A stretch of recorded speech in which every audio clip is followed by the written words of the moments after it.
Hey everyone, Ed from New Haven, Connecticut here. Hope everybody is doing well.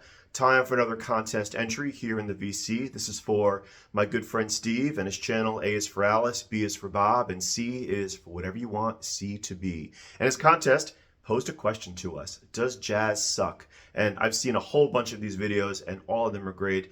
And some folks are in the pro jazz camp. Some folks are like, ugh, no way, can't get into it. And for some folks, the jury is still out and willing to give it just a little bit more time. For me, I'm definitely in the pro jazz camp. So I'm going to show a few of the LPs that I have in my collection that are jazz and jazz related. Hopefully you'll like them. I came across jazz and exposed to that music courtesy of my dad, who was a fan of crooners and big band swing. And that's all the stuff I listened to growing up when I was a kid. And I got to discover it and appreciate it on my own as I got older. So a good chunk of these LPs I'm going to show were my dad's that I still have and I still play.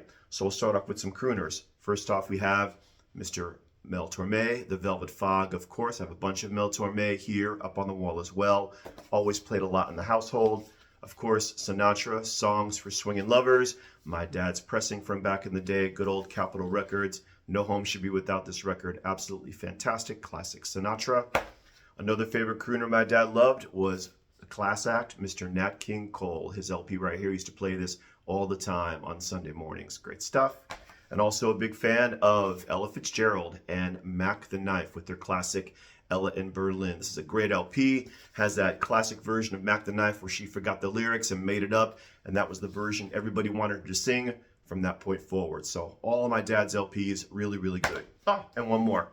Ella and Count Basie. He played this a lot as well. Great stuff to have these records around. Reminds me of Sunday mornings with my dad listening to music. Always a fun time. So really good. Piano-based jazz that I love. I'm a big fan of Oscar Peterson. So this is Oscar Peterson. He did a whole bunch of these where he plays various songbooks. This is the Harold Arlen songbook. This is really, really wonderful, beautiful stuff. Very low key, very Sunday morning listen, him and the piano, doing all the classics of Harold Arlen, of course, That Old Black Magic, I've Got the World on a String, Accentuate the Positive, Come Rain or Come Shine. You get the gist. This is a great series of LPs that he did. Another one here, he does the same thing with a whole bunch of Cole Porter tunes, all piano-based, really wonderful.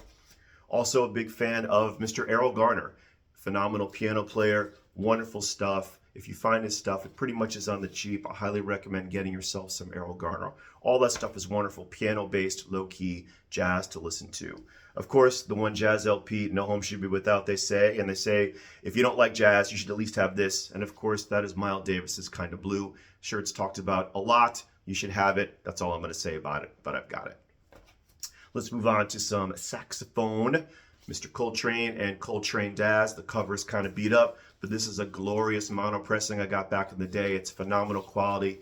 Excellent, excellent LP. This period of Coltrane on Atlantic is probably my favorite period of his from the late 50s, early 60s, right? If I'm getting that right. Another big fan of Mr. Sonny Rollins, who is still with us, I think, right? I think he's still kicking it, 90 something. Great saxophone player. I have a bunch of Sonny Rollins, phenomenal stuff. If you want some shrieky sax, a bit louder, a little bit more off-key, that maybe you have to kind of get your head around to listen to, that is the wonderful and only Dexter Gordon. Great stuff right here. This could be a little intense, in your face. You got to be in the mode to listen to this, but if you're in it, it's really, really good. Let's move over to some vibes. My favorite vibe player, Mr. Bobby Hutcherson right here with Un Poco Loco, a later LP that he put out. His stuff, unfortunately, is pretty expensive to get, but when I try and find something at a reasonable price, I don't hesitate and I snag it. So excellent, excellent vibes. Moving on to some drums, of course, the one and only Mr. Art Blakey right here and the Jazz Messengers. I have a bunch of these Blue Note reissues, absolutely fantastic. Phenomenal musicians right here. You can't beat this. Only one way to play this, and that is loud. So definitely some Art Blakey right here.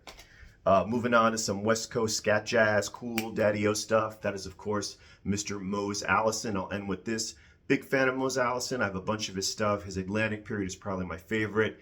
Your mind is on vacation and your mouth is working overtime, as the song goes. Mr. Mose Allison. Phenomenal, low-key West Coast jazz stuff.